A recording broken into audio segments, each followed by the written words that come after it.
अब जो first day था, मॉर्निंग में जब सुबह हमें खाली पेट दवाई दी जाती थी, जिसमें पैरासीटामोल रहती थी, बीकासूल रहती थी और बाकी के जो मेडिसिन रहते थे, कफ सिरप्स रहते थे, और जो भी उनका ट्रीटमेंट का जो भी मोड ऑफ ट्रीटमेंट था वो हमको दिया जाता था।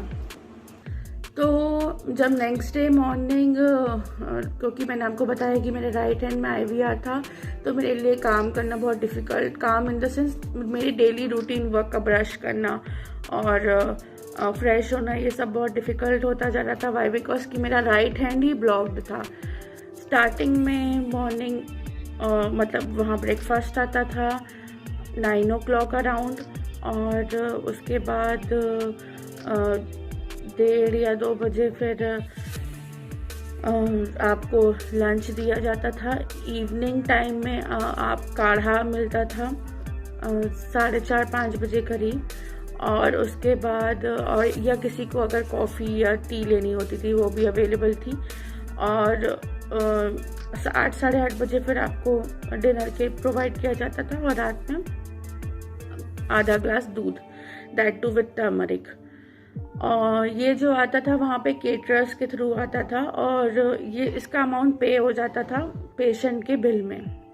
मतलब अगर आप लेंगे भी तो भी आपको पे करना पड़ेगा, और नहीं ले रहे हैं तो भी वो उसमें इंक्लूडेड ही रहता था, क्योंकि इतनी अमाउंट ऑफ थाली वहाँ पे आती थी।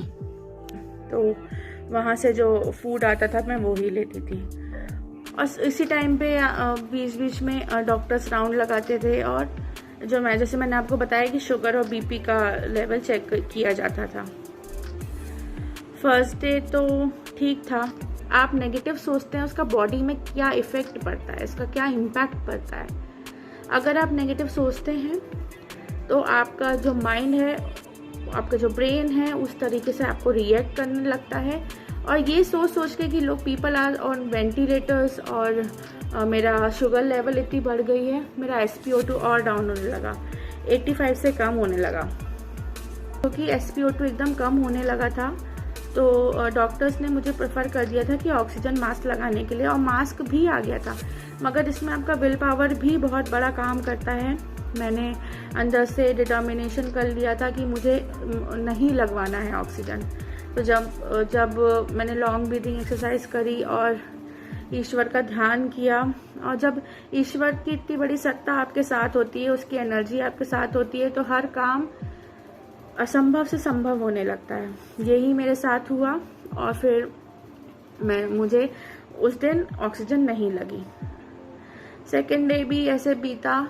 थर्ड डे मॉर्निंग में, क्योंकि ज़्यादा ऐसे और मुझसे भी ज़्यादा गंभीर मरीज वहाँ पर आ रहे थे, जिनको वेंटिलेटर्स और ऑक्सीजन की बहुत ज़्यादा ज़रूरत थी। तो मुझे डॉक्टर ने ये सजेस्ट किया, अगर आप चाहें और आपको बेहतर फील हो रहा है तो हम आपको नॉर्मल जनरल कोविड वार्ड में शिफ्ट कर सकते हैं। पहले तो मेरे मन में कोविड वार्ड के लिए बहुत ही जनरल वार्ड के लिए बहुत ही नेगेटिव वो थी, क्योंकि मुझे लगता था पता नहीं वहाँ पे कैसा ट्रीटमेंट होगा।